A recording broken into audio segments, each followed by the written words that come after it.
I am known as Lisa Rowe. I am in my early 40s. I can't recall the last moment when someone inquired about my well-being and truly cared about the answer. My husband, Mark, serves in the military. He has traversed the landscapes of Afghanistan, Germany, and the Philippines, spending more moments abroad than on home soil. Our journey together has spanned 14 years of marriage. I once kept track of the days he was away. At that point, I ceased to keep track entirely. It simplified the process.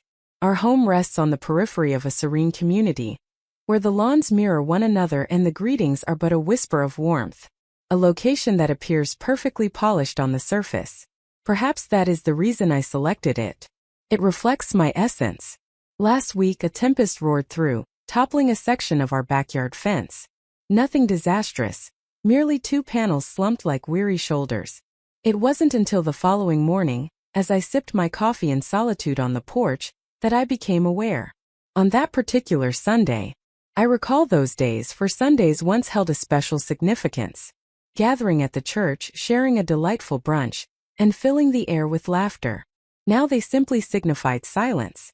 The silence enveloped me, so profound that the sound of my own breath echoed in the stillness. I sent Mark a picture of the fence. 3 hours later he responded, "You will find a way. You consistently do." That's who I had become. A person who had unraveled the mystery. Not an individual who experienced care. Not an individual you inquire about. A solitary figure mending the frayed edges of existence, unnoticed by the world around her. I remained transfixed by the destruction when his voice broke through the silence. "Do you require assistance with that?" I pivoted on my heel. He stood on the edge of the lawn, a rake in hand, as he wiped the sweat from his brow with the back of his hand. "Jake." He had settled in a fortnight prior alongside his mother, a woman in her 60s, her hair losing its luster and her eyes perpetually carrying a hint of weariness. I had observed him tending to her yard, carrying in her groceries, always quiet and reserved. He was my junior, perhaps in their late 20s, powerful limbs, gentle gaze, and that certain tranquility resides deep within some individuals. "Oh, it's perfectly fine," I replied. "I shall reach out to someone." He inclined his head. "I mean no disrespect, but it seems unnecessary to hire someone when I have the tools and a free afternoon to help." I felt compelled to take a stand. Let it be known that I could manage it. I was perfectly capable on my own. Yet fatigue enveloped me. Thus I agreed. And in that subtle, hushed affirmation, a transformation occurred. He approached, leaned in for a better view, and crouched to examine the panel closely. His fingers glided over the fractured wood with an unexpected tenderness, as if he were caressing something of great significance. "You're fortunate," he remarked. "It might have turned out differently." I inclined my head in agreement. That's what I continually remind myself. He raised his gaze to meet mine then. Truly observed. In a fleeting moment I lost the very essence of inhalation. Our conversation was sparse that initial afternoon. He toiled. I procured a refreshing lemonade. I lingered at the kitchen window, observing him for far too long. The flame was absent. There is no controversy. Now a serene essence fills the space once occupied by solitude. As he gathered his tools and offered me a brief wave farewell, a smile spread across my face. Authentically. As I shut the door softly, a quiet voice within me murmured. He observed. He returned the following day. I did not request that of him. I had honestly thought that he was merely being friendly. It was one of those fleeting moments, a noble act that individuals undertake to soothe their own conscience, particularly young men who still possess a flicker of that youthful urge to mend what is fractured. Yet again he appeared, clad in the same jeans, exuding that familiar quiet energy, positioned by the gate with his tool bag casually draped over one shoulder.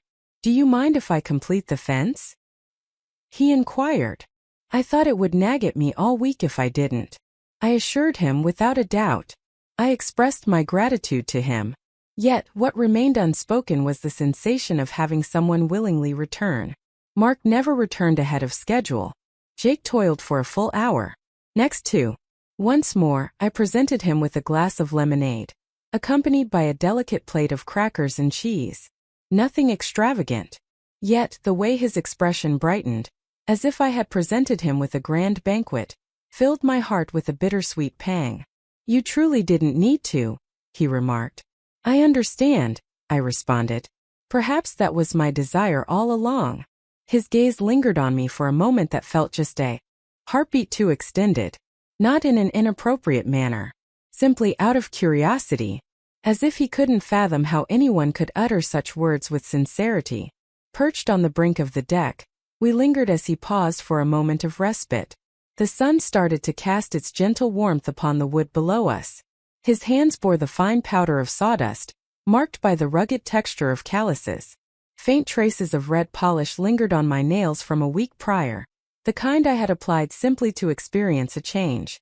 He inquired about my occupation. I mentioned to him that I had once taught middle school English, but I had ceased that endeavor following the third move. "Do you long for it?" he inquired. "On certain days," I remarked. "Primarily, I find myself longing for the sense of being valuable." He nodded as if he grasped the concept. Upon inquiring about his life prior to returning to town, he replied, "I was responsible for maintenance at a senior facility in the vast expanse of Utah. However, my mother fell ill, prompting my return home." His voice lowered when he uttered the word mom. Deep, unwavering, imbued with the gravity of a personal secret. I refrained from exerting any pressure. "I have just finished listening." That was the essence of Jake. He spoke little, allowing the silence to linger without interruption. He allowed moments to unfold naturally. He allowed me to inhale deeply. We lingered in that moment for some time. Serene, harmonious. For the first time in ages, I no longer felt like a woman poised on the sidelines, waiting for someone else's life to begin anew. A sense of presence enveloped me. As he departed that afternoon, he remarked, "I'll return tomorrow. Simply require a bit of reinforcement for the posts." "There's no need to." "I wish to," he expressed. Merely. As though that response ought to suffice. Perhaps it truly was. That evening, I found myself at the kitchen sink, gazing out at the fence still in disarray, reflecting on the manner in which he expressed it. I desired to.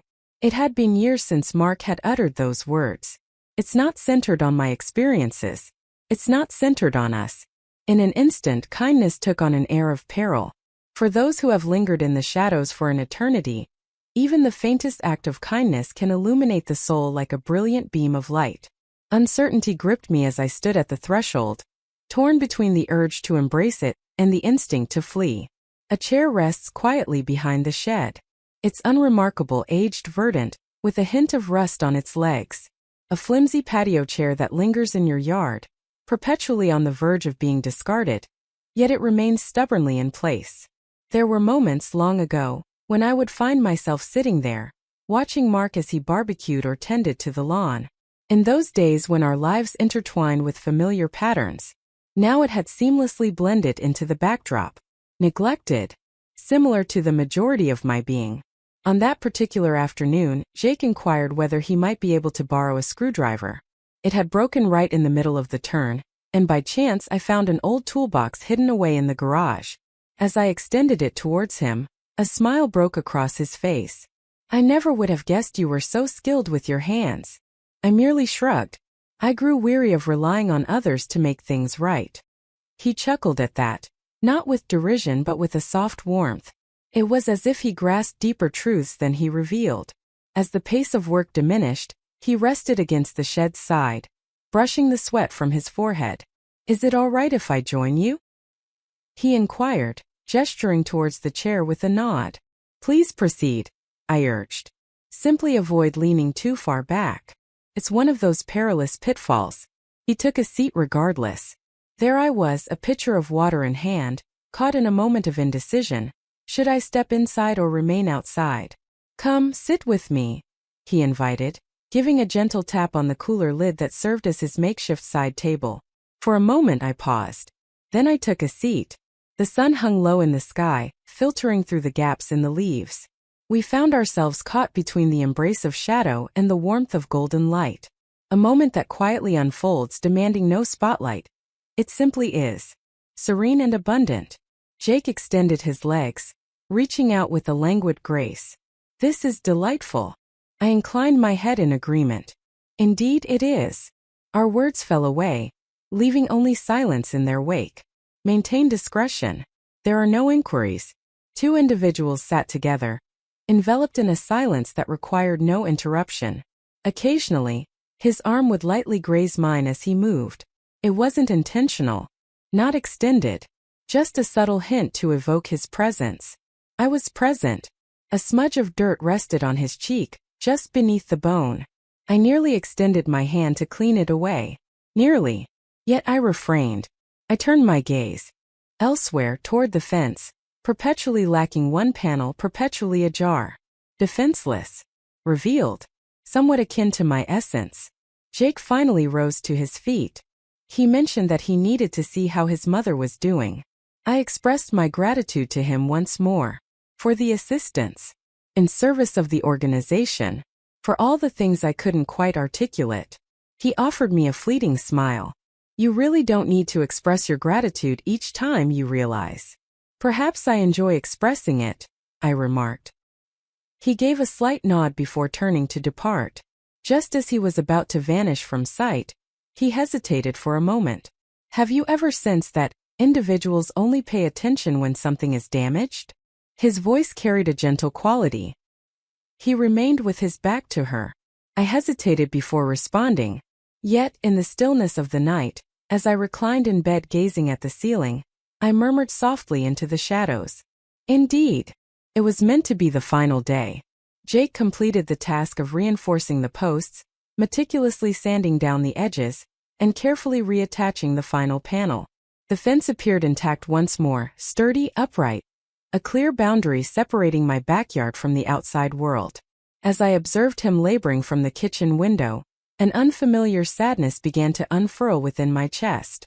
The mere act of repairing the fence left me with an unsettling sense of vulnerability.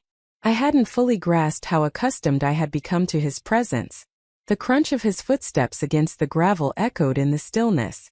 His voice enveloped the space, a gentle presence that never overshadowed the soft murmur of his existence. As he rapped on the back door that evening, the sun had already started its descent.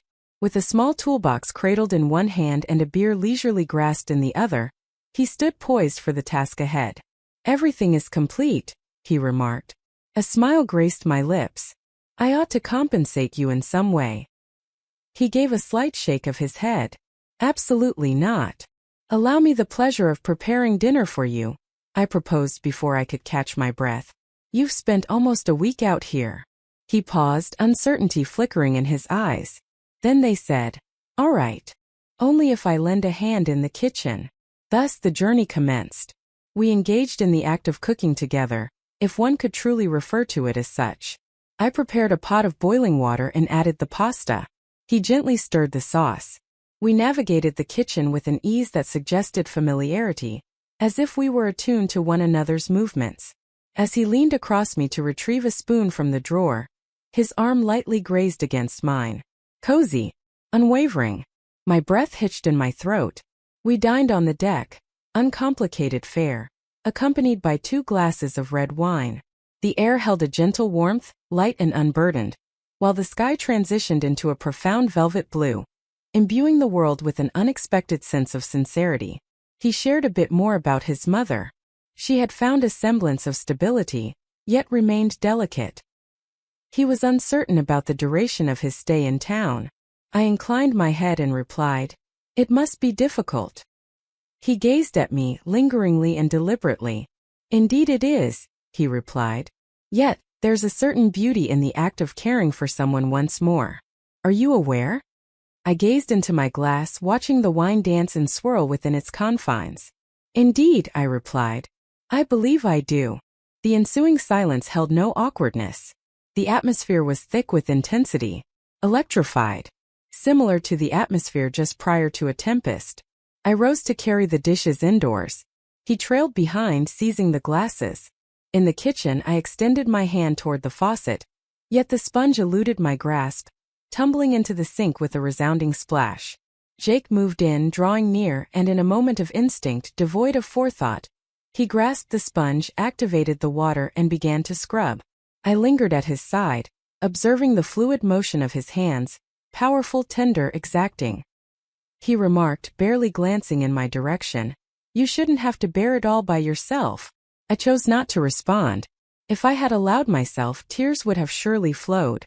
Once we had finished, I offered him a towel. Our fingers brushed against each other. Only for a moment. Yet it resembled a spark igniting deep within my heart. He hesitated at the threshold. One foot in the doorway. One is out. I appreciate the dinner, he remarked. Truly. I inclined my head, a fear of words holding me back. Fearful of the sound my voice may produce. He cast his gaze in my direction. The very same gaze I had encountered in the seat tucked away behind the shed. Not inquiring. Refraining from making assumptions. Merely observing. And then with a gentle whisper, so gentle, he spoke. Sleep well, Lisa. When my name was uttered in that way, it was as if a gentle hand rested against the small of my back. I shut the door firmly after he stepped out, and reclined against it, heart racing, cheeks aglow, yearning for something I had long denied myself. In the depths of that night he filled my dreams. Not in the manner that one might expect, not the chaotic sort of dream, not figures entwined or mouths pressed together in urgency. Absolutely not.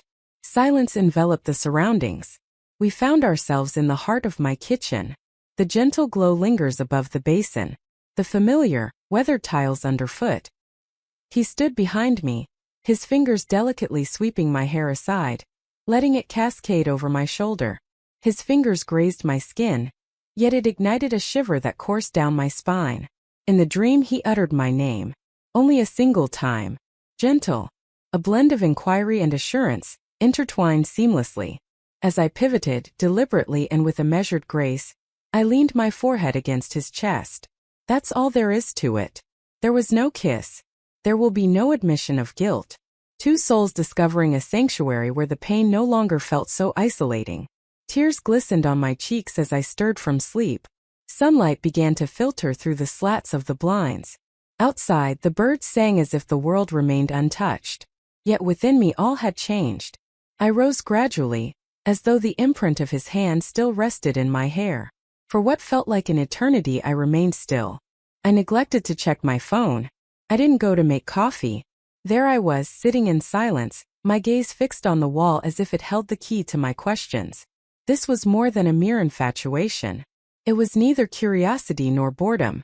It was a yearning. A subtle, haunting sort that takes hold before you even realize it has started. And what could be more dire? It was a pleasant sensation. It pulsated with vitality. It felt as if a part of me, one I hadn't realized was dormant, had suddenly been roused from its slumber. I reassured myself that it was merely a figment of my imagination, merely a manifestation of solitude, a fleeting moment. Yet aspirations do not shield you from confronting your reflection. Visions do not cause your hands to tremble as you fill your cup with coffee. Visions do not compel you to linger by the window, anticipating the silhouette of a man crossing your yard. As I caught sight of him, his shirt clinging to his back in the sweltering morning heat, wiping the sweat from his brow while assisting his mother into the passenger seat of her car, an inexplicable tightness gripped my chest. I swiftly withdrew from the window, ensuring he wouldn't catch a glimpse of me. Not due to any sense of shame. Yet, a part of me yearned to dash outside and inquire about the dreams that danced through his mind the previous night. Fear gripped me at the thought of his words. That afternoon Mark made the call. The clock approached 3 p.m. As I found myself in the laundry room, meticulously folding shirts that were not my own. The device pulsed softly against the surface of the counter. His name illuminated the display. Recognizable. Remote. A snapshot from a past existence I once knew. For a moment I paused, weighing my response. Hello, I said, trying to infuse my voice with a cheerful note. Hey babe. His voice was lively and quick, just as it always was when he reached out amidst his busy schedule. I have a brief moment to spare before I set off once more. I wanted to touch base. I rested my back against the dryer. Is everything all right? Indeed. Sure, that's acceptable. We're shifting gears early, and we may find ourselves back home sooner than anticipated. Perhaps a week or two prior. A sensation stirred within my chest. It ought to have been a sense of relief. Yet it was not. That's quite satisfactory, I remarked. That is truly excellent. A silence lingered in the air, stretching across the line. Are you okay? He inquired. You seem weary. I gulped. I simply didn't rest well last night. Perhaps you ought to venture out a bit more, he remarked, a chuckle escaping his lips. Take the time to share a meal with another. Or browse. Indulge in a little self-care. I pondered, unaware that he remained oblivious to my prior actions. He remains unaware that the fence has been repaired, or who repaired it, or how I've been perched by windows, longing for a visage that isn't his. I shall make an attempt, I replied. He continued to speak, discussing logistics, delving into base politics, and sharing thoughts on a new member of his unit who struggled to adhere to commands. I allowed his voice to envelop me, responding with subtle nods and the occasional when appropriate. I had come to understand the cadence of these conversations. I could sense the moments when he sought a reply, and when he merely required the freedom to express himself into the phone. Yet I found myself absent in that moment. In the dim light of my laundry room, I found myself gripping a t-shirt I had no recollection of folding, my gaze fixed on the phone in my hand as if it were an artifact from another life. He didn't inquire about my recent activities. I didn't inquire about the fence. Never inquired about my solitude. I refrained from offering it. For if I were to do so, if I were to crack open even a single door, all that lies within would come rushing forth. As the call concluded, I found myself gazing at the wall for what felt like an eternity. And then tears streamed down my face. Not due to any cruelty on Mark's part. Not due to any wrongdoing on his part. Yet, he never inquired about my well-being. Not quite. For it was a stranger, a man who scarcely knew my name, who had gazed into the depths of my soul more profoundly than the one who promised me his love ever could. Under the cloak of night, I ventured barefoot toward the fence, glided my fingers over the sleek, polished surface of the fresh wood, and murmured into the void. What occurs when an individual mends more than merely the shattered pieces you reveal to them? He arrived shortly after the sun dipped below the horizon. His arrival took me by surprise. I was dressed simply, an old cotton dress, my feet bare against the deck, a half glass of white wine cradled in my hand, an evening that wraps around you like a soft embrace, causing time to slip away unnoticed. His voice reached me before his presence came into view. Is the fence still standing strong? I turned and there he stood just beyond the gate, wearing that effortless half-smile, the kind that never demanded much yet always sent my heart racing. It's perfect, I remarked, tucking a loose strand of hair behind my ear. He crossed the threshold, more deliberately than before, as if he were gauging the heaviness of the atmosphere surrounding us. He stood with his hands tucked away in his pockets. His shirt adhered to him ever so gently in the sweltering summer heat. I was giving my mom a ride, he remarked. I thought I'd drop in. Only for a moment. I inclined my head in agreement. Yet he remained. He ascended the steps and rested against the railing next to me. Near. More intimate than ever. Not quite inappropriate. Not at this moment. But enough that the distance between us seemed less a barrier of safety and more a beckoning invitation. We lingered in that moment, observing the fireflies twirl above the grass, each of us feigning that this was merely a platonic encounter. Yet I sensed it deeply. The current flows. The burden of all that remained unspoken, all that we had danced around with caution, the unvoiced dream that lingered within me, the way his name had hung on my lips throughout the week. He extended his hand toward the deck rail, perhaps to grasp a small leaf, but in doing so, his arm lightly grazed mine. It was no mere coincidence. This time it's a firm no. I chose to stay put. He cast his gaze in my direction then, completely immersed. His eyes were open and unshielded. They acted without care. They had their doors wide open. In pursuit. Inquiring. And mine, may the heavens assist me, responded. The details of who made the initial move escape my memory. Perhaps it was a shared experience between us. Or perhaps not at all. Perhaps it was merely the pull of gravity. But in an instant, his hand found its way to mine. Cozy. Steadfast. Steady resolve. My gaze fell upon our fingers. Motionless, quiet, intertwined as if they had been familiar far longer than we ever were. He remained silent.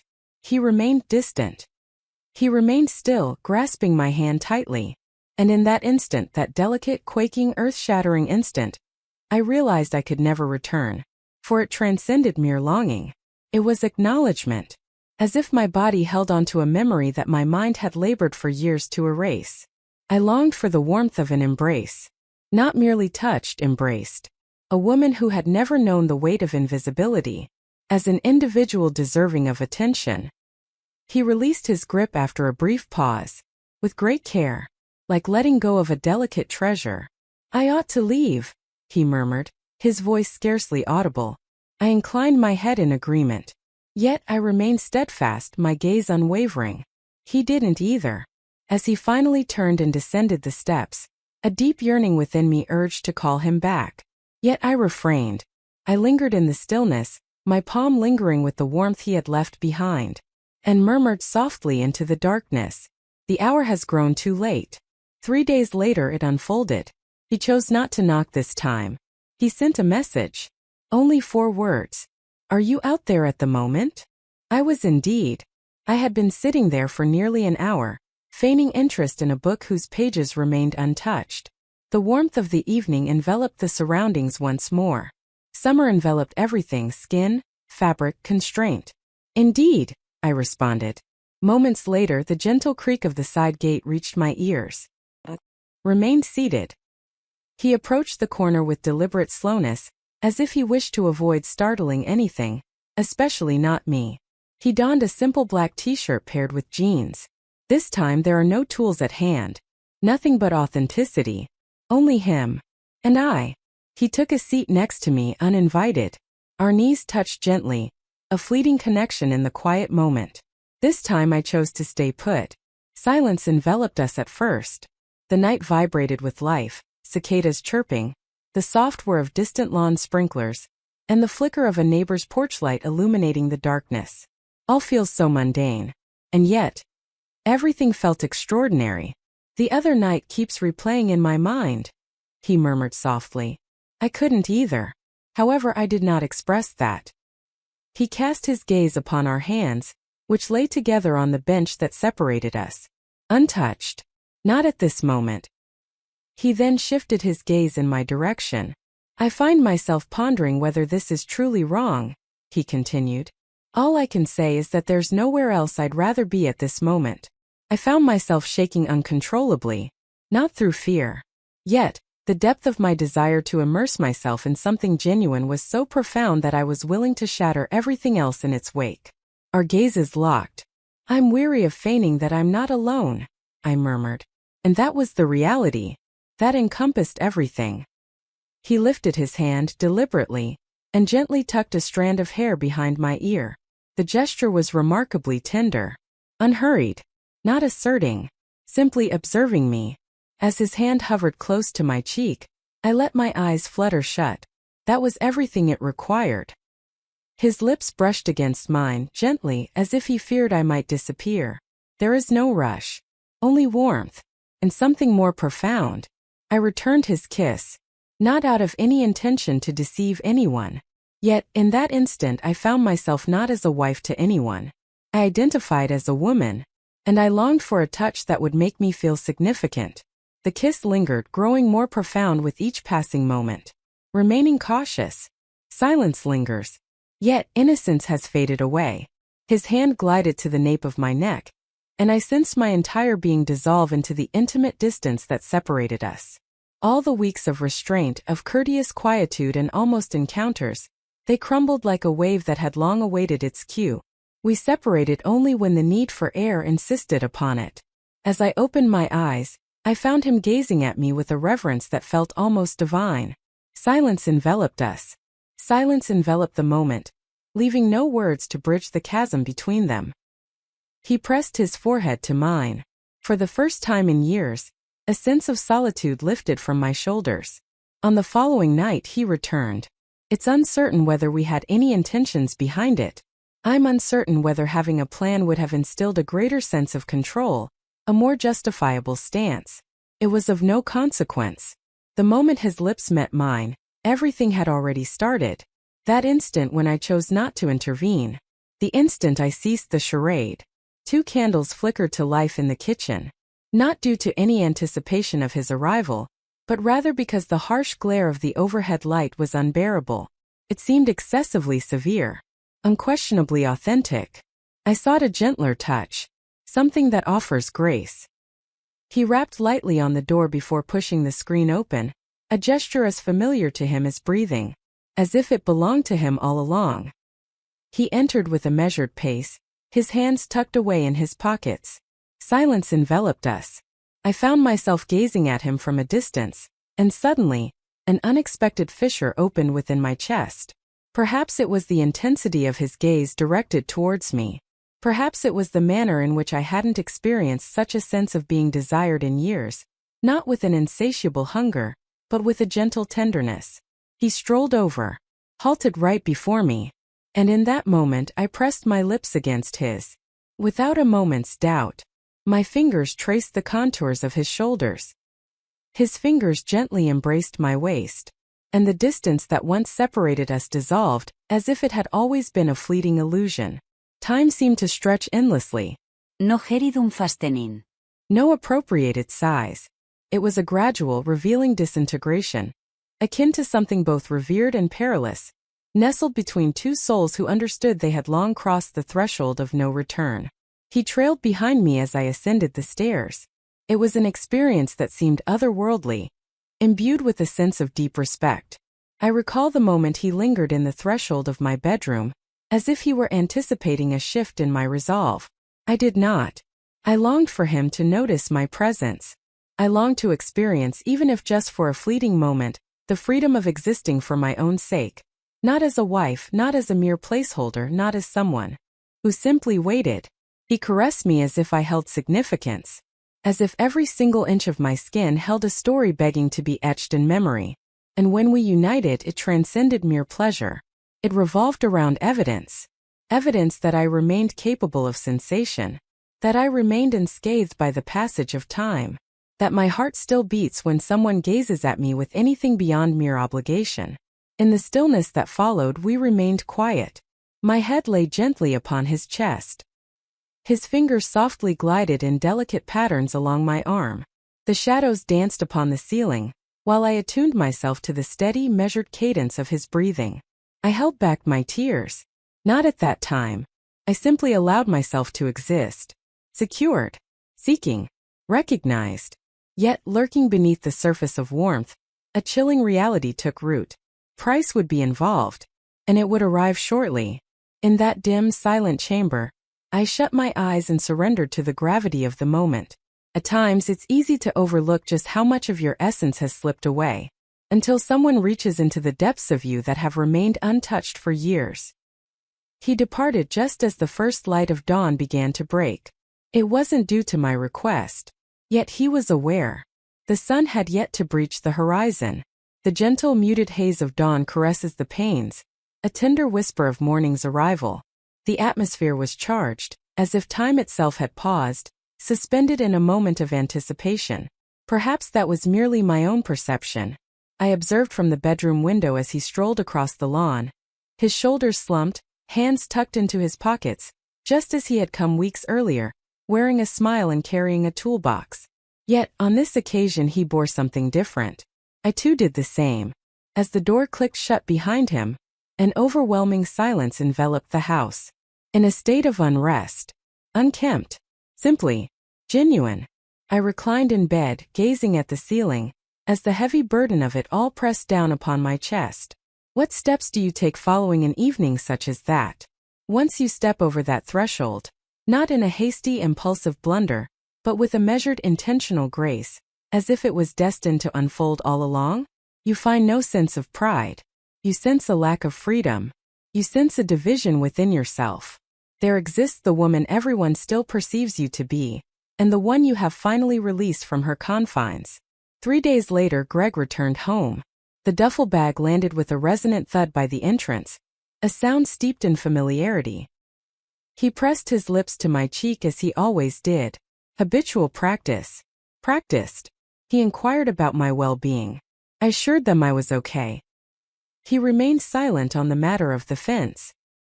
He remained oblivious to the new panels. I failed to notice that the chair behind the shed had been shifted. Overlooked me. During dinner, he shared stories about base updates and introduced me to unfamiliar faces. He spoke endlessly, and I smiled, nodded, replenished his glass, the intricate dance of matrimony. Throughout it all, Jake's hand lingered at the nape of my neck, a constant presence I couldn't shake off. The silence that lingers between us speaks volumes, conveying emotions that words could never capture. That night, as Greg reached for me in bed, I chose to turn my body toward the window instead. He remained silent, offering no questions. I chose not to extend the offer. The following morning, I discovered my phone pulsating with a new message. Jake, are you all right? 3 words. Uncomplicated. Proceed with caution. Heartbreaking. It had been years since anyone had posed that question to me. Not quite. My gaze lingered on the screen, time slipping away unnoticed. Then I began to type. I'm uncertain. And that was the reality. Uncertainty loomed before me, leaving me in a state of bewilderment about what lay ahead. I was uncertain about how to reveal the woman I had secretly become, to step into the light. I was uncertain if I could bear the weight of my actions, or return to a life devoid of ever experiencing it once more. Yet I was aware of this. A man once repaired my fence. However, in the process, he unveiled every fragment of my being that I had concealed under layers of courtesy, obligation, and the lingering resonance of another's identity. And now the true inquiry lay not in my actions. It was how I would embrace the fragment of myself he had resurrected.